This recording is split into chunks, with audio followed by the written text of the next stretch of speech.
I did not believe this headline when I first saw it. I assumed that this was a sensationalist headline and that the story would actually be a little more anodyne than the headline would make it out to be. But actually, it's the opposite. The story just gets worse and worse and worse the more you read it. Headline in in the New York Post, rather. Gay poly throuple makes history, lists 3 dads on the birth certificate. A gay polyamorous California throuple. I'd have to say, the only part of this story that I don't hate is the word throuple, because it's kind of funny. The reality, not so funny, but the word, it's funny to say, throuple.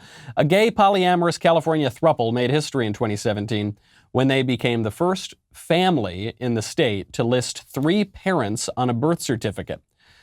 Their reproductive journey and legal battle to become fathers to Piper, now 3, is detailed in 3 Dads and a Baby, out March 9th, written by one of her dads, Dr. Ian Jenkins. These 3 perverts' names are Ian Jenkins, Jeremy Hodges, and Dr. Alan Mayfield. Doctors. So they're very elite people. They're experts. There's no reason to question their degenerate behavior. They don't see their family, which now also includes their son Parker, as unusual. Look, it's not a big deal, okay? And then they go on and explain why this kind of child abuse is not a big deal. Love is love, right?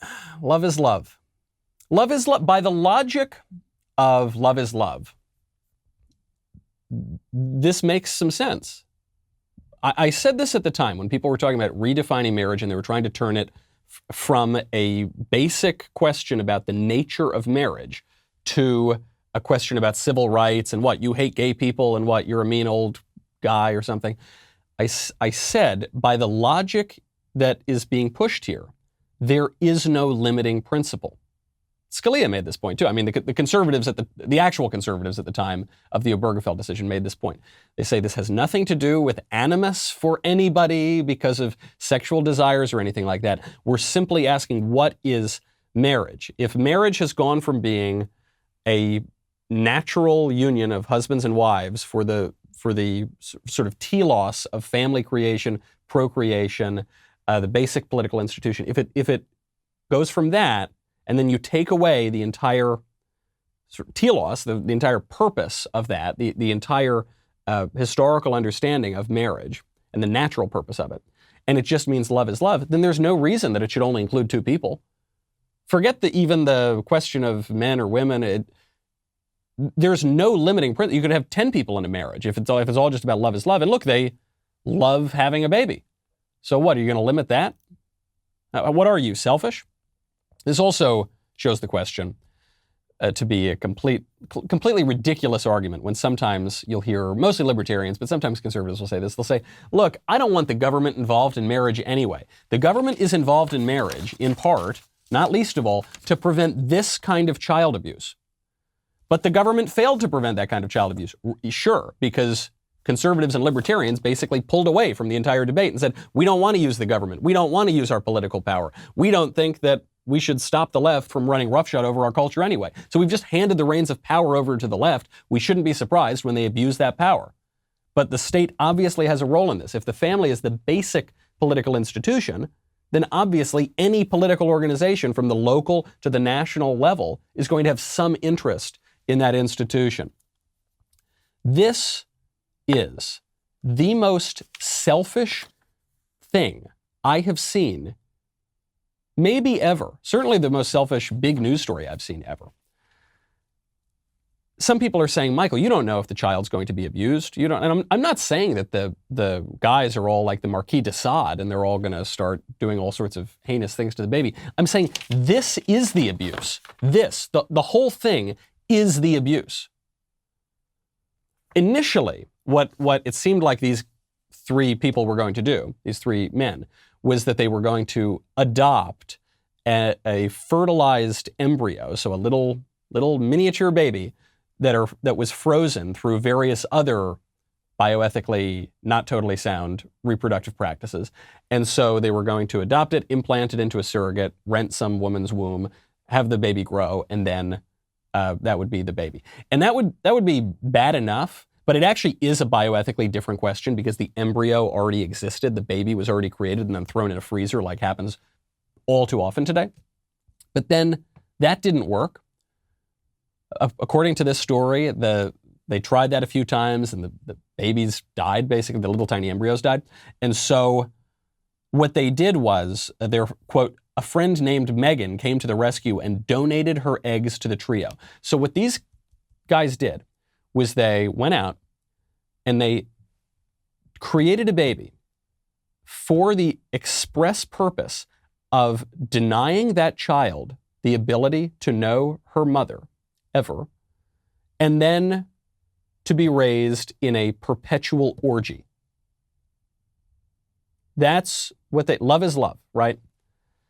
This is the real Tiger King. I don't mention it only because I think this should be illegal and these men should be in prison in a just society. Obviously not in our society, but in a just society, that would be the case. But that's not the only reason I mention it. The reason I mention it has a broader cultural and political point. This is Tiger King. What the dominant liberal elite wants us to believe is that Tiger King, the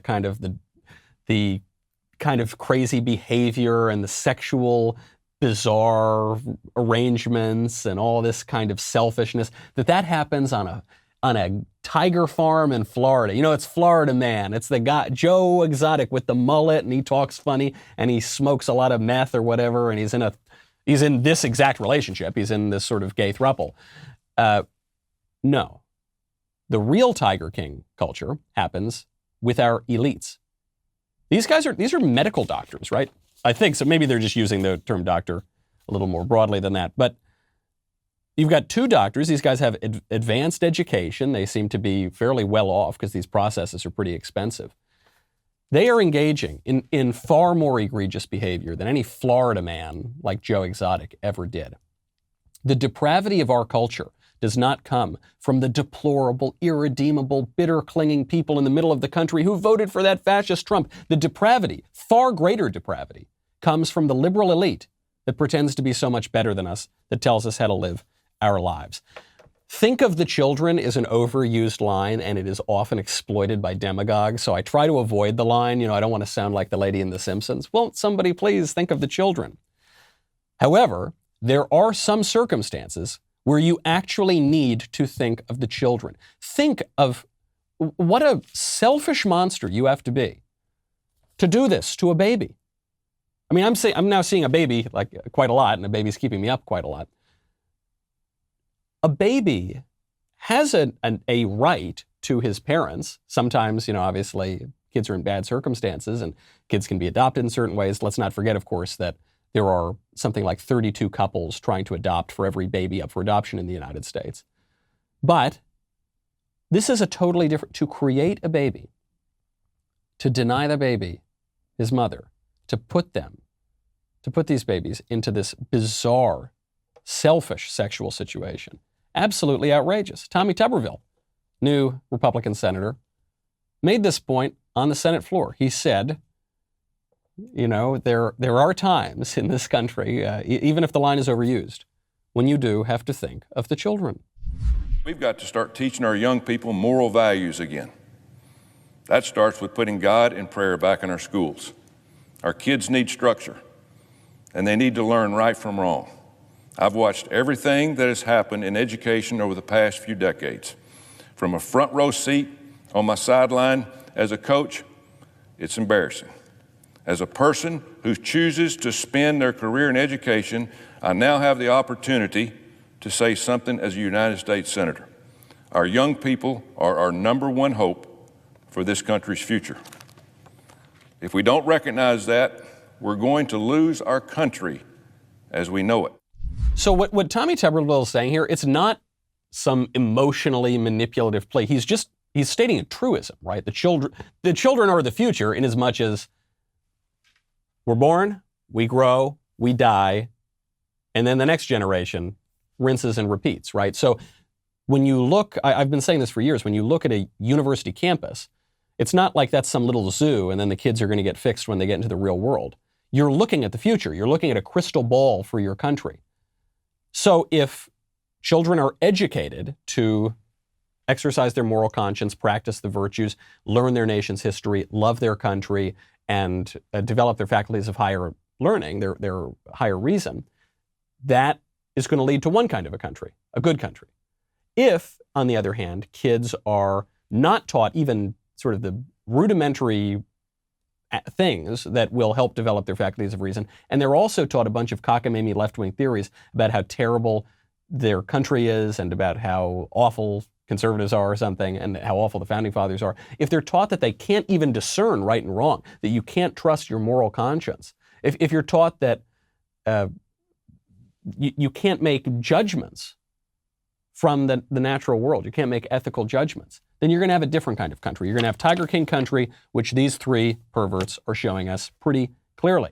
I hope you enjoyed that clip from the Michael Knowles Show. To check out the full episode, hit the link in the description or download the Michael Knowles Show wherever you listen to podcasts.